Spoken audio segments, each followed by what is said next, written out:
18வது some. ஒரு முக்கோணத்தின் பக்க அளவுகள் 3 சென்டிமீட்டர் 4 சென்டிமீட்டர் மற்றும் 5 சென்டிமீட்டர் எனில் அதன் பரப்பளவு என்ன? பாஸ், ஈஸியான கொஸ்டின், சால்வ் பண்ணுவோமா?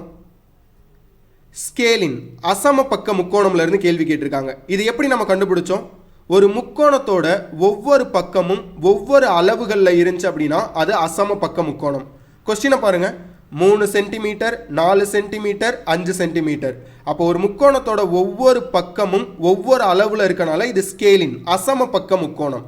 ஏவை 3ன்னு எடுத்துக்குவோம், பியை 4ன்னு எடுத்துக்குவோம், சியை 5ன்னு எடுத்துக்குவோம். அசம பக்க முக்கோணத்தோட பரப்பளவு கண்டுபிடிக்கிறதுக்கான ஃபார்முலா இதுதான். அந்த ஃபார்முலாவில் எஸ்ன்ற ஒரு வேல்யூ வரும். இதை கண்டுபிடிக்கிறதுக்கான ஃபார்முலா இது. இந்த ரெண்டு ஃபார்முலாவும் தெரிஞ்சிருந்துச்சு அப்படின்னா இந்த சம் ரொம்ப ரொம்ப ஈஸி. கொஸ்டினில் கொடுத்துருக்க வேல்யூஸை தனியாக எடுத்துகிட்டு வந்து இந்த ஃபார்முலாவில் சப்ஸ்டியூட் பண்ணோம் அப்படின்னா எஸ்ஸோட வேல்யூ நம்மளுக்கு கிடச்சிரும். அப்போ எஸ்ஸோட வேல்யூ 6ன்னு சொல்லிட்டு கிடைக்கும். அந்த வேல்யூவை அப்படியே எடுத்துகிட்டு வந்து இந்த ஃபார்முலாவில் சப்ஸ்டியூட் பண்ணோம் அப்படின்னா ஆன்சர் கிடச்சிரும்.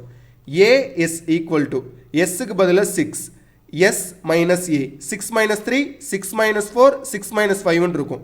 So A is equal to √36ன்னு கிடைக்கும்.